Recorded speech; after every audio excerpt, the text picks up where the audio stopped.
Hello, everybody. Okay, so when I first signed up for this course, I didn't know what to expect. But well, throughout the course, I thought it was very enlightening. I learned a lot. One of the things that was an adjustment was the 6 a.m. deadline. The 6 a.m. deadline for like the discussions and everything that was due. That was just different because I've taken four I take it. Yeah, well, this is my fourth course. So I've taken three courses, and they all had 11:59 deadlines. So the 6 a.m. was a bit different, but made it work. Um, one of my takeaways was the ABCDs of community development. It was something I hadn't encountered during my courses so far, and at first looking at it, it's in all the courses I've taken, like a grant writing course, like fundraising, you always got to focus on what you need. But at least with the ABCDs, you got to look at what can you work with to make your program work.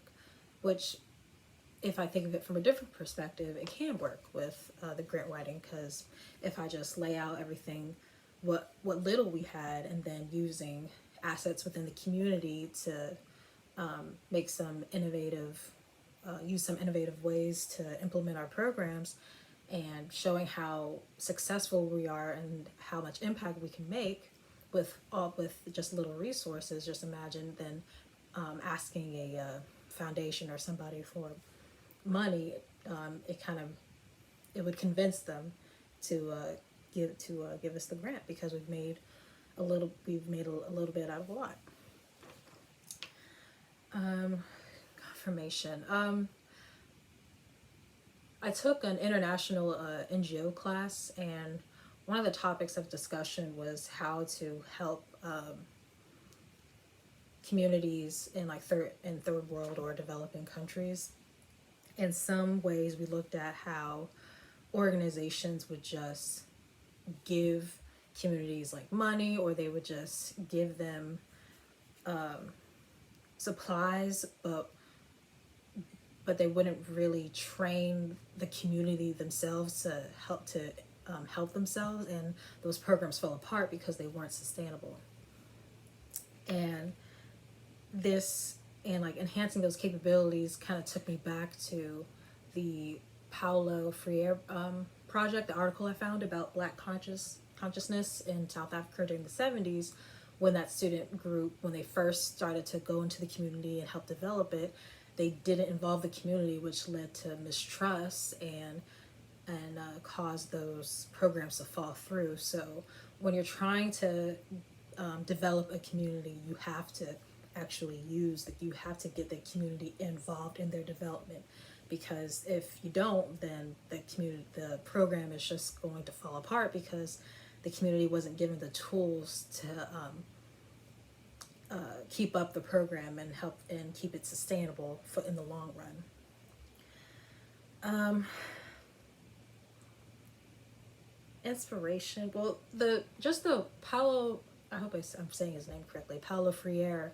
His ideology was just inspiring overall. Well, because I didn't think that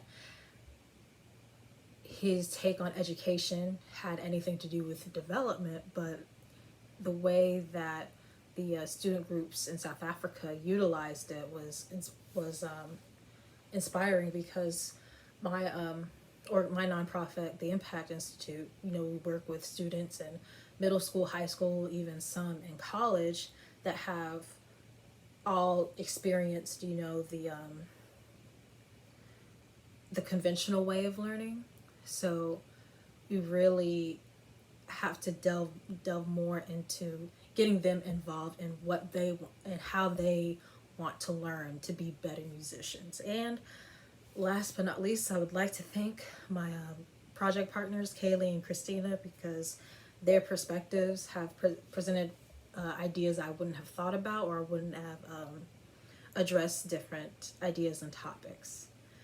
And that's it. So thank you guys, and good luck to everybody in their future endeavors.